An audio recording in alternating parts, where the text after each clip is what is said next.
What's up, guys? Welcome back to another episode where I break down conversations and podcasts from some of my favorite people, some of the best thinkers out there, and I break down information that I think is going to be absolutely relevant and vital for you to navigate the current times that we're living in and position yourself to absolutely thrive.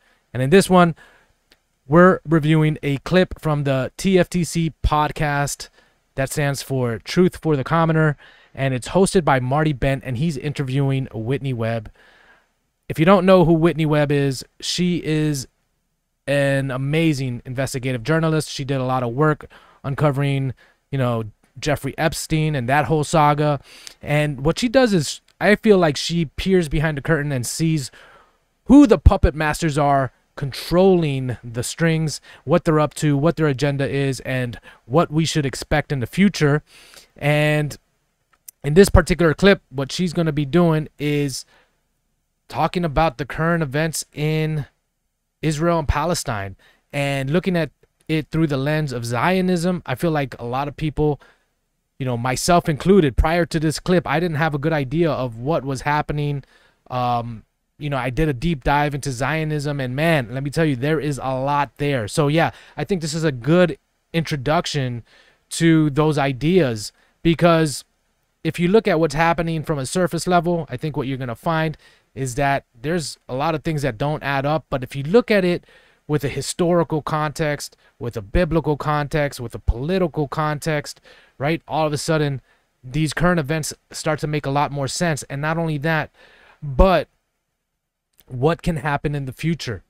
I think that's a big question, and this is one of the reasons why I'm covering it. We got to be forward thinking. We got to be able to position ourselves, not only to survive, but to thrive. And in order to do that, we got to pay attention. We got to look at the information from an objective lens, right? And in order to do that, you need to fully understand the context about everything that's happening, not just take what the mainstream media is telling you at face value. So we're going to get into this clip right now. Before we do that, I want to introduce myself. I'm Michael Ruiz. I run the sovereignmindset.com. This is an ecosystem where we foster positivity and help men develop a growth mindset, get out of their comfort zone, go after their goals. We've developed a community, and if you're interested, check it out at thesovereignmindset.com. But with that said, let's get into this clip, because I think it's important information, and I'm going to pause it here and there and give my input. Just want to add additional insight and value where I can. So I hope you guys enjoy that. But let's get into this clip now.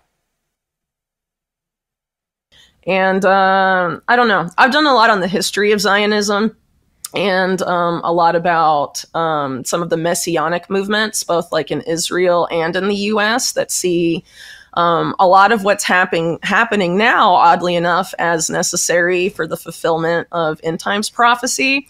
And some of those groups have like a very direct and openly stated posture that they should do absolutely everything that they possibly can to hasten the coming of the end times.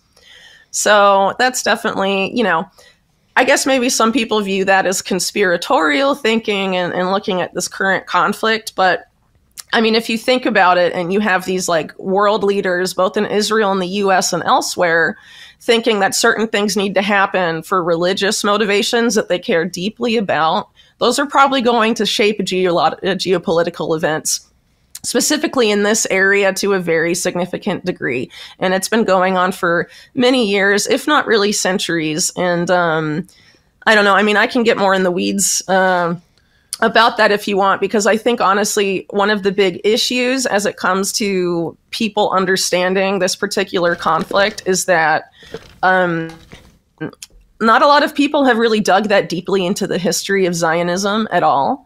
And like a lot of people I talked to in the States, like when I lived there, didn't even realize that Israel's creation as a state happened as recently as 1948.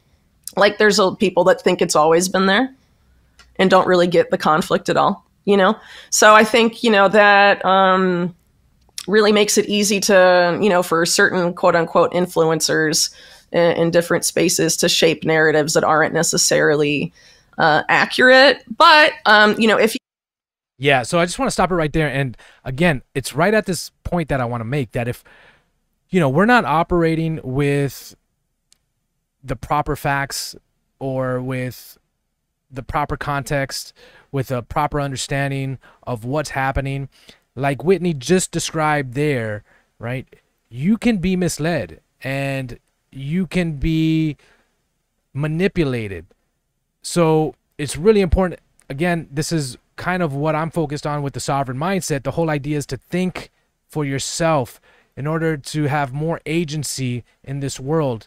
And in order to do that, you need a high fidelity of information. You need that information to be quality. And that requires you to do a little bit of work, right? And to make the effort to try to understand what's happening. So here in this particular situation, again, look at that. How many people don't even know that Israel was created in 1948, right? I think that's really important context for someone to understand. Now, what about the origination of Israel? Who was behind it? What were their motivations? What did they have to say? I think all of that is important, and she gets into that here in the following few minutes. So let's listen back to that. But again, it's all about empowering yourself with information so you can position yourself to the best possible outcome going through these next few years, because as we're going to find out, and she even states it here, Whitney, that these people are driven by recreating biblical prophecy, or they want to set the circumstances for biblical prophecy to come about, and they're going to try to force it. And when they try to force it, it's going to cause all types of turmoil and chaos. And so what you want to do is make sure you're not in that wake, right? So let's continue on. Dig deeper into the history of Zionism and also into some of these more like messianic focused movements that are very intertwined with the political landscape of both the US and Israel. That's probably like the best way to predict how this is going to play out over the next couple months and years. Yeah. With the biblical tilt, you have the Christians like Mike Pence here in the U.S. who want that temple to be brought down and then rebuilt, which will symbolize... Oh, it's not just Pence though. It's the Christian Zionists are very big on the destruction of the Dome of the Rock, or the Al-Aqsa Mosque, for the purpose of the rebuilding of the Third Temple, which is also huge with a lot of, segments of Israeli society that are in power right now with the current Netanyahu-led coalition. Some of these more like extremist settler groups. Very into the destruction of that existing structure. And this is all about like end time stuff, but it's also not just them. Like if you're a subscriber to the influence of secret societies, for example, Freemasons, totally obsessed with the Third Temple also.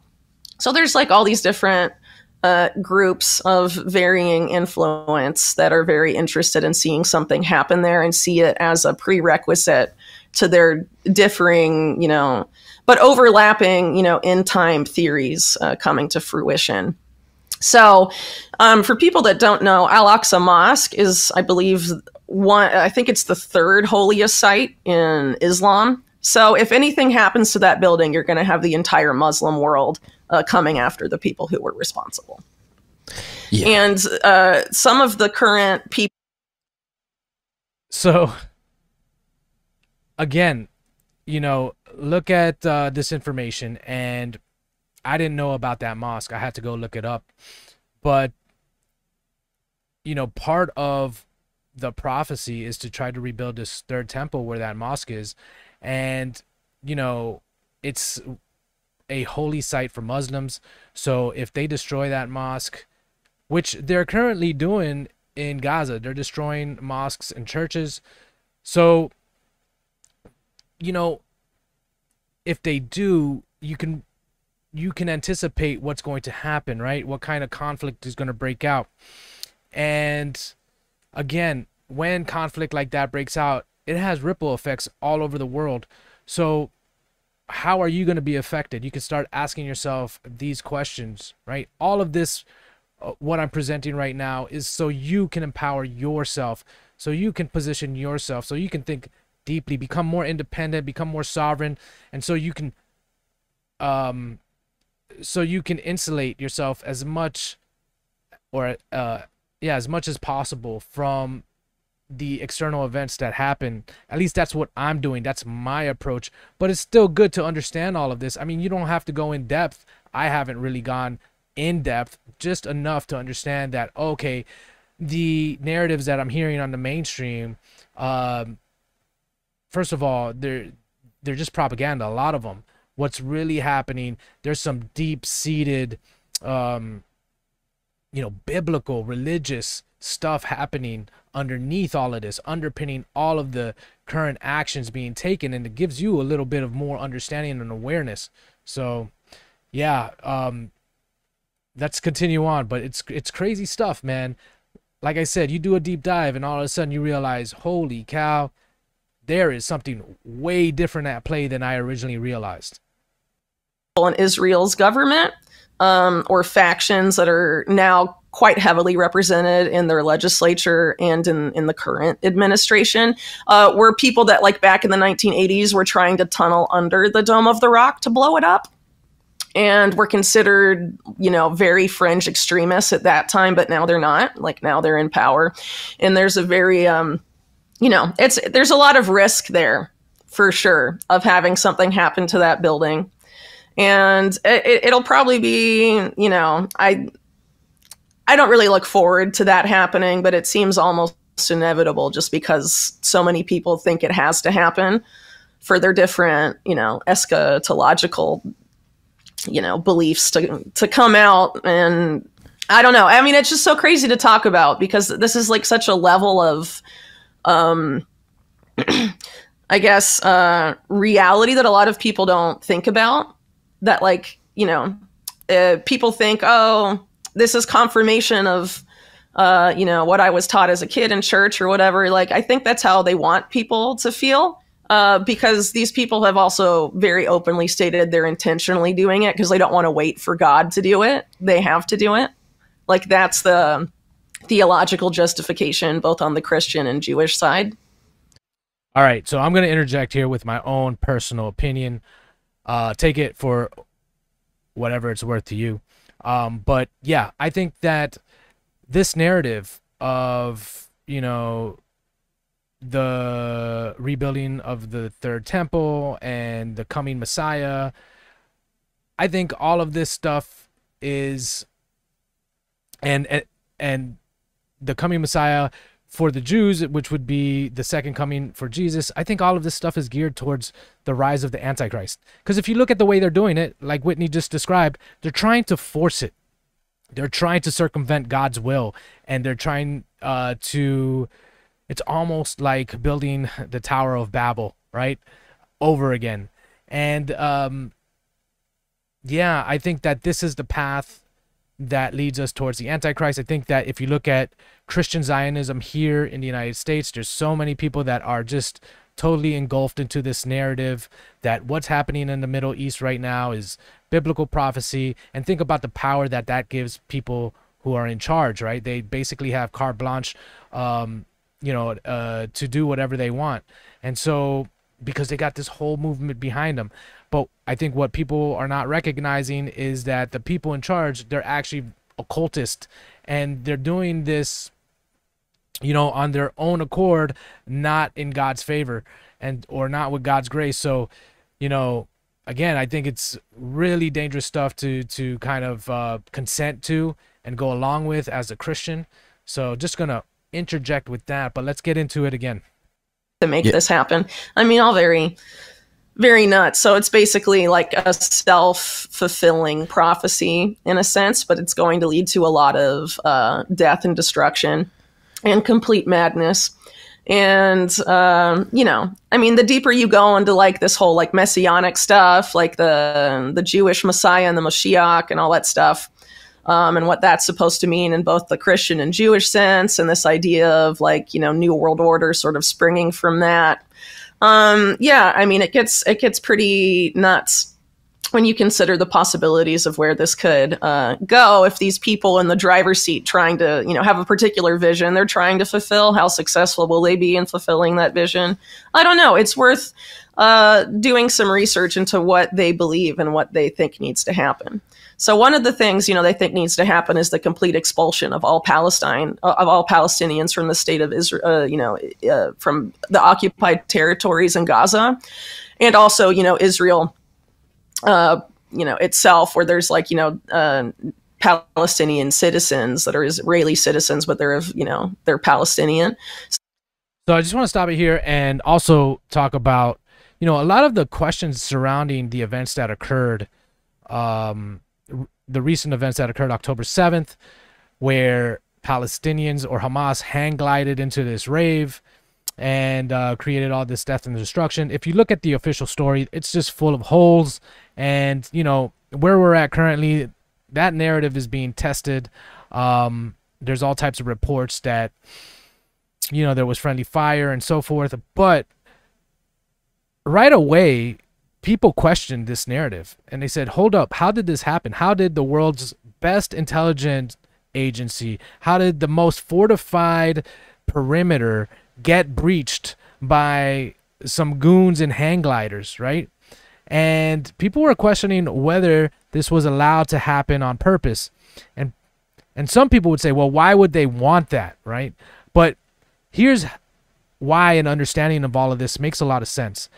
Because now you can understand the motivations of why something like that would have been let to happen, right?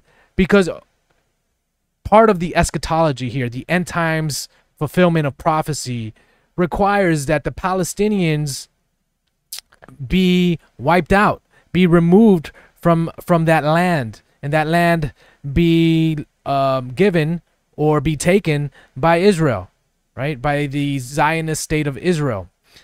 That's what they believe. So, of course, this is beneficial to them or to that movement, because all of a sudden they have the moral justification to bomb and wipe out huge swaths of Gaza and reclaim that land. So this is what I mean, where having an understanding of this allows you to look at current events with a lot more clarity and understanding, and things start to make a lot more sense. All right, I'm just going to continue on. Basically, the idea that they all need to be ethnically cleansed, essentially, from the area. And this is really prominent in Christian Zionism. And, like you mentioned, Mike Pence, there's a lot of other really powerful people that subscribe to that. And it's very prominent, particularly in the Republican Party. But I mean, one of the main organizations directing a lot of this within the United States is called CUFI, Christians United for Israel.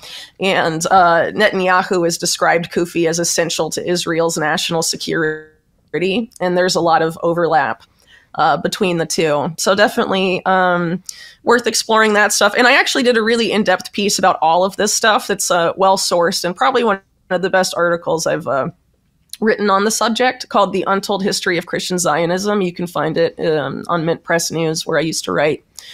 It was part of a longer series, but I stopped because the Epstein thing happened, and my whole career kind of changed after that. But managed to get this out before all that happened. Definitely worth taking the time to look at it, in my opinion. Yeah. Because this is going to be a really crazy series of events in the Middle East, for sure. It's very scary. The vitriol is at an all-time high. You have both sides calling for it. All right. So, man, check out this whole podcast, because they go into depth about much more of the current events happening in Israel and Palestine, but they cover other topics like AI and so forth.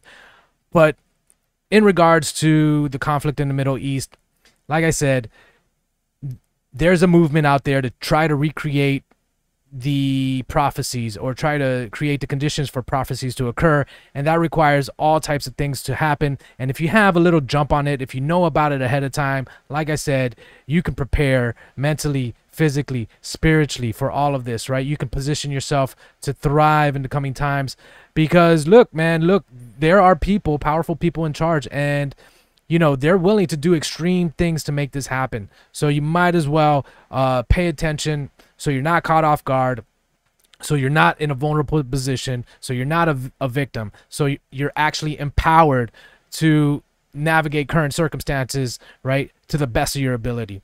That's how I want to close this off. I hope you guys have a fantastic day. Peace.